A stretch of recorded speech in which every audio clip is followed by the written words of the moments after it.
Your website is the mousetrap. Your content is the cheese. Welcome to Content Matters with Barry Feldman and Andy Crestodina. So many different skill sets, specialists of every kind, and who has time to do it all themselves anyway? The people who are the best at this don't do it alone. They do it within a team. They do it in groups. They do it collaboratively within their company by getting different people to wear different hats. Turns out that's kind of how the pros get it done. Today here on Content Matters, we're talking about building a content marketing team. Yes, we are. And I introduced the idea for tackling this because of an ebook. And actually, this thing became repurposed in so many ways for a project I did about a year ago. And you could call it a team if you have the resources to build a team, or you can call it a talent pool or collection if you don't. And so it's also about scaling with talent. And sometimes, sometimes that's not going to allow you to expand your roster. I think, we have two small case studies here. One, Orbit Media. Who's on the Orbit Media team?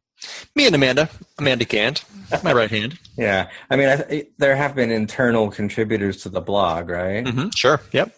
And somebody does the images? Yes. It's more than just me and Amanda, of course. There's we have help from Sean. We have help from Jason. We have help from Katie. There are other people here who contribute in other ways, in other kind of specific areas. That can be editing, that can be the publishing piece, that can be in creation of images, that can be in social promotion. So no. There's definitely more than just me and Amanda. But she's the editor to the blog. And there's a million little details, right? All kinds of different skills and tasks go into it. Yeah, so some of those people, that's not their full-time job, is to help Orbit create content. And, at Feldman Creative, it's not a full-time job either, but there is very rarely a teammate besides myself unless I find the instance to hire out, like for the creation of an infographic or something like that. And so your talent has to include a number of things that we'll talk about today, and it could be people, or it could be people with multiple talents. Check this out. This is not exactly hot off the press, but I doubt this has changed. It's probably got more extreme. In late 2014, content development director Michelle Lin of Content Marketing Institute, who some of you may know, she's certainly a prolific creator, was reviewing research they'd done. And she wrote this: each year, we track the challenges marketers are having with content marketing in our research. This year, one challenge was far more pronounced than it has been: finding trained content marketing professionals. This challenge has seen a 320% increase for B2C marketers over the past year. So, wow. What do you say, right? People want to create content, and nobody went to college and learned how to do it. It's not necessarily taught in college, but I can see why. If you go out there and into the open market and look for people who are pros at this and know how to not just write something, but write something that will get traction, and not just write something, but promote it and publish it and get it out there. And there's a lot that goes into it, many skill sets. So I think what we're going to do here, and taking your super detailed post on this topic, is to go through what some of those roles are, right? Yeah, I think so. It's a good idea. And there's not only a lot that goes into it, there's a lot of shock that happens as you realize you don't have that skill, right? Like for instance, we're creating cool content, but it doesn't look cool. So we need somebody to make original graphics. And so, so let's take it from the top. I also worked with Kapost, or I sort of pilfered from Kapost Research when I wrote about this a couple of years ago or a year ago. And they talked about how infrequent it is that content marketing teams are actually bigger than 2 people, 5 people. So it says, what does it say here? It says, according to research conducted by Kapost, fewer than 20% of content marketing teams comprise 6 or more people, right? Yeah. And that's not surprising, right? Like if you work for an international hotel chain, hopefully you have more than 2 people. But most of us are small entrepreneurs, and we need these people and these talents. So it starts, pardon the lawnmowers, it seems like we have a uncanny timing for home services. It starts with leadership. Ann Handley, friend of mine, friend of yours, is the world's first CCO. I interviewed her about the topic. Somebody has to understand the connection between content marketing and business objectives. Right. So that's the person who sets the editorial styles, the mission, puts you on the path, determines a publishing frequency, lays out the initial topics, delegates who's going to do what on the rest of the team. The director, the content director, the person who will be the publisher in a way, right? In a magazine or newspaper, you'd call this person the publisher. Well, yeah, probably, yeah, because we're going to get into the managing editor. So, yeah, I think so. When it's all said and done, whether that person is the leader of a 1 or 2 person team or a much larger team, they need to answer to the budget and the CEO and the CFO and say, we're doing this stuff for these reasons, and there's some evidence that's working for these reasons. And if it's not, there isn't going to be any more content marketing. Exactly. So that's a key piece. So then who else? Let's go down the chain. All right. So Ann says, we should have had Ann here today. Ann says, in being asked the question, Jason Miller said the same thing, all right, so who's your first hire? And the answer is managing editor. That person should know how to write. That's like the most fundamental skill in content marketing. And if that person is going to have a multi-author blog, that person should also know how to assign writers and edit their work. Yep. That's if there's only one person on the team and they're wearing every hat, that's the hat they got on the most. It's the person who puts the words on the page. They're going to be doing the initial round of editing. They're going to be putting these things into a content management system. So that's definitely a key piece. And even if it's a one-person team, you'd almost call that the job of the one person. Yeah. Like I think if you had to have one person, it is the editor, writer, and hopefully they can do some of this other stuff. Yep. So what's the other stuff? Well, next is strategist, and that one's kind of weird because we already talked about the leader being the chief content officer or something like that. But when you do scale, you bring in honchos like Scott Abel or Robert Rose, and you talk about the many functions of content and the processes of creating them, which we're going to talk about in an upcoming episode. And so content strategists don't just think about the content, they think about the making and the distribution of the content, which can get pretty complicated. It is. We could debate this topic. I've got a theory that content strategy is done like 10 hours a year. And content marketing as a practice is done for like 1,000 hours a year, at least in my world. I mean, how often do you set strategy? I don't think you do strategy every day, do you? Well, yeah. All right, drop that one. Moving on. Yeah. Okay. I suppose also, if you're citing Scott Abel, you're not just talking about content marketing, which is obviously a leading reason to create content. You're talking about the other reasons to create content, which often sort of eventually lead to revenues and marketing success. But it could be, customer support and technical support and onboarding and training. And so strategists should get involved when the stuff's complicated, when you're a pharmaceutical company putting out, 1,000-page documents. So sure.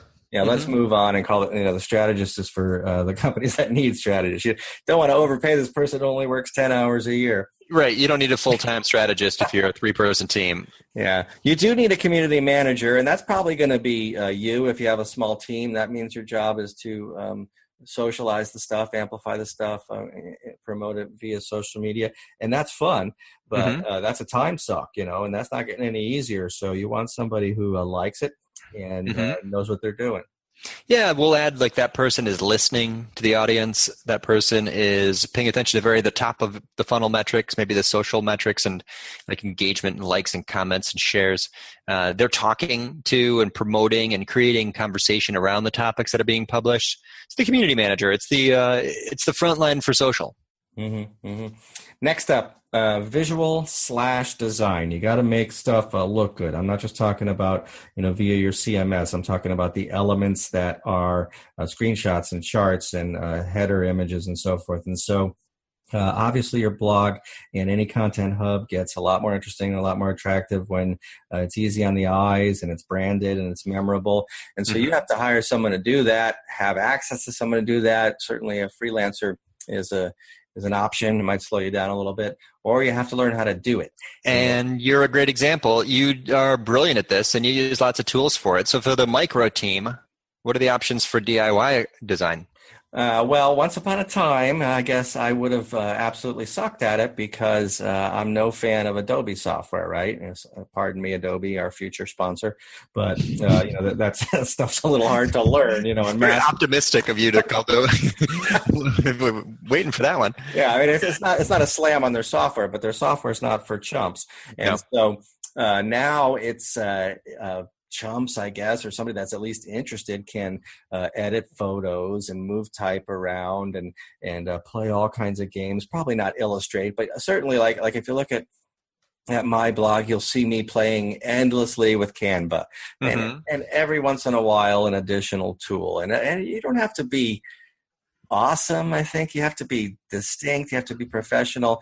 And so like my friend Seth, who co-wrote the book with me, The Road to Recognition, he uses Sketch. That's a $99 Mac platform. Sometimes I'll do it in Keynote. I think it's not as hard as it used to be, but it is a skill. And I think you've talked about this before. It's the difference between kind of mediocre and great blogs, I think, is this presentation. It is. And if you have a learning type content strategy or a teaching content strategy and you're producing content that is prescriptive and how to relating to software or tools, or if you look at the Orbit blog, you'll see lots of screenshot type stuff. All of that I do with Snagit. Amazing tool. Snagit is a very fast, inexpensive screen capture markup tool. I'm going to write some text. I'm going to draw an arrow. I'm putting a circle around this over here, put a little border around it. That's my bread and butter. I use Snagit like 10 times a day, without exaggeration, 5 times a day. Yeah. And, no offense or at the risk of offending you, it's not amazing looking, but it is branded. And I see your stuff because you're teaching things that require screenshots everywhere, with that Orbit Media burnt orange and Andy's arrow system and stuff. And it's like, it's totally working for you. Yeah. But maybe more relevant to a broader audience and more of our listeners would be the selection of imagery, like the kind of, I guess I hate to say stock photo sites, but that's realistically what a lot of people are doing. What about that option? How do we choose those? Well, I don't know if we should get into the qualifications of each of these jobs, but get somebody that can do it better than most. That certainly we're well past the era of pictures of people walking up the city halls steps or shaking hands or gathering around a computer with extreme happiness and so forth. So if you have to do that, you want to apply effect or put type over it or something. It's I think most people sort of hold their noses when they see just standard stock stuff. I feel it myself. Suffice to say, visuals are not optional, and every content marketing team has to have some plan to produce consistent, high quality, impactful imagery. Yeah, so the next teammate or talent is optional, and it's the person who can be a producer of media besides text, and that obviously includes video and audio. And so I think that it's if you read about content marketing, certainly video and audio are hot and getting hotter, particularly video and particularly short-term video. And so you can get away with sort of a low bar for YouTube or live video feeds or so forth, but if you're, forging into the terrain that means you're going to be a multimedia content producer, this is yet another skill that you should develop or hire for, and that is the production and editing of video and podcasts. It's a big one. It's a good one. Got to do it. So then I guess there's the measurement of this all. Like, is it working or not? You've got on here, and I love it. It's the Analytics Pro. I'm going to argue, not a separate person in almost any team of any reasonable size. You got to be a pretty big company with a lot of marketers around before you have someone who's just full time doing analytics. I used to joke that if you're on a sports team, which of the players is in charge of the scoreboard? It's not a separate player. It's the team. the scoreboard is what everyone pays attention to. So ideally, basic level, getting in, digging in, cracking open GA, finding an answer to your question, measuring to see if that action really worked or not, should be something that almost anybody can do, or at least just maybe one stronger person who can go find that answer and answer that question, or validate that idea, or reject that idea based on data, help guide decisions about, like, in a simple way, farther down the funnel from like an email statistic of open rates or click-throughs, but which of these campaigns we sent out were engaging to this audience. I think that's kind of a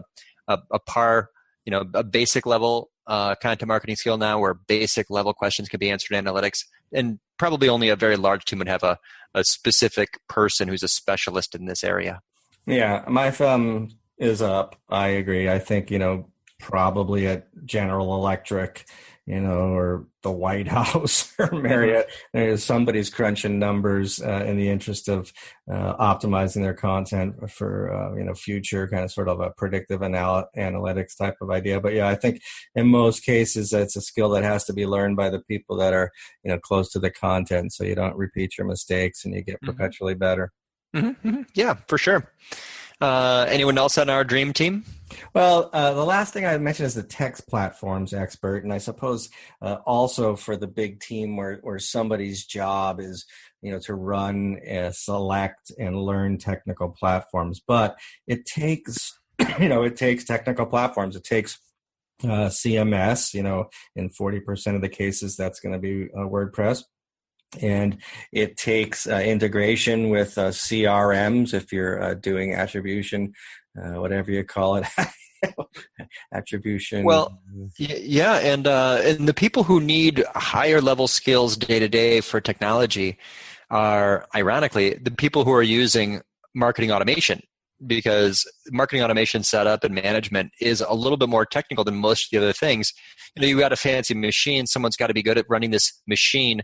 It almost feels more technical, the kinds of things that people do day to day, building journeys and flows and setting up the things that, integrate with your database of contacts. It gets more technical the more tools you use. So there is, for teams where they have lots of plugins, anything related to marketing automation, there kind of should be someone around who's sort of got a screwdriver in their back pocket, so to speak. Yeah, that's going to connect the dots between, content and marketing and ultimately revenues. Last year, I was hired by a Fortune 100 company who wanted me to produce a custom workshop. I think it turned out to be 3 or 4 hours about producing better email. And the client was the company's internal marketing automation director. So, that's an example of what we mean by a tech expert. Well, we're about to wrap this up. Anyone else that we need to have on our team? We've got 7 people so far.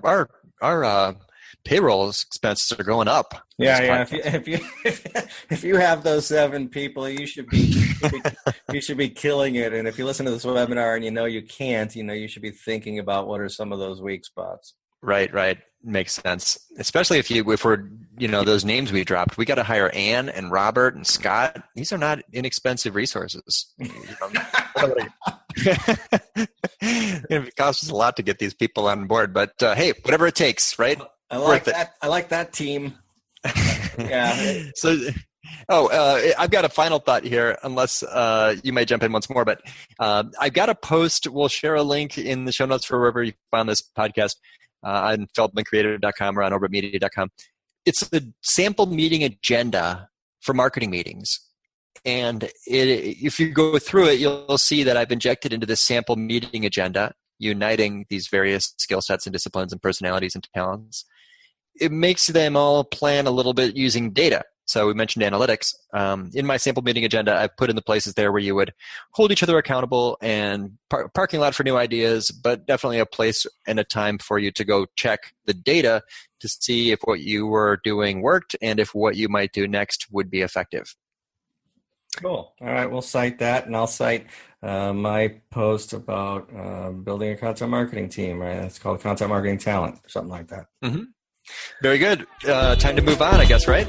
Yeah, mousetraps and cheese. All right, let's talk we covered a lot of ground, but my job is to talk about cheese and the creation of content. And I think your response to this webinar could have been, not webinar. What are we doing here? A podcast. Why is that? That word always escapes me. Could have been, that's a lot of stuff. So I want to reduce the underwhelm by introducing the idea that you got to master a medium first. And I'm not saying it's going to be a blog. It often is, probably usually is, but it could be video and it could be audio. And so, grow your prowess as it relates to media one at a time. Makes sense. So choose a format and get good at that before jumping on the next shiny object. Yeah, or you can, plan on not getting good at any of them. So medium. Give me examples what you mean by medium. Well, I guess the best example is, make great written content, like Brian Dean, who we talk about often. He makes great posts and then he makes great downloads. And I don't know that he actually is that into podcasting or if he's into it at all, and so maybe he will be, but, he likes to maintain his independence. He travels around the world. He's a one-person company. He's, made smart choices about not allowing, the demand for, sort of the tri-media, text, audio, and video to overwhelm him. Yeah, it makes sense. And before we hit record, we were talking about presentations. That's a separate skill. Also, we know the people who are pros at this format, at podcasts, and here we are on our 20-something episode, making our way along. So yeah, it's be deliberate, jump into channels where you commit. Makes perfect sense for sure. I've got a mousetrap tip. This is a conversion tip. Cheese is about the content and traffic, and mousetraps are about the platform and conversions. I am not doing this yet, but I'm very excited about the idea I'm going to share here. I was listening to Stephanie Turetsky on the Unbounce podcast, and they mentioned inline CTAs, calls to action that appear not necessarily at the end or on the side, but within the content, like between paragraphs, like partway down. Put a little call to action in there. Why not? It might convert really well. Test it, measure the results. I love this idea. If you find if you do it on the pages that are already getting lots of traffic, you'll see better results. Go look at your all pages report. It's probably content that ranks. And if you do it for calls to action that relate closely to the topic that they're reading, right? These are going to amplify your efforts and probably do wonders for the total list growth, for example, if it's an email subscribe CTA, or maybe it's just an alternate piece of content, or a download, a content upgrade, a lead magnet. So yeah, the inline CTA is something that I'll be testing and playing with, and that's my mousetrap tip for you today. Yeah, I like that. It's kind of strike when the iron's hot. Somebody's sort of lusting after that topic. Don't delay. Ask for some action. Right? You got like it's a cardinal sin in sales to talk too much. Right? And so that's a good idea. I've returned to podcasts. I returned to blog posts to put kind of visual CTAs in or pop-ups and offers. But I like that suggestion. I'm going to try that one too. Yeah, unobtrusive. So what's next? Next, we tooled up to talk about something that's going to be kind of funny, I think, because of the two tactics and points of view we have. But it's going to be about what's it going to be about the organization process. Organization. How to get this stuff done, or how to do the things that precedes the getting of it done. And so you'll have your systems and I'll have mine, and hopefully we'll touch on some of the ones that actually are helpful. Yeah, it should be a nice follow-up. We talked about the who's doing the work. Next, we'll talk about how to get it done. Lots of tricks. Productivity, huge challenge. It should be a good one. Looking forward to it. It's going to take a little time. All right. Talk to you soon, listeners. Thank you. See you then, partner.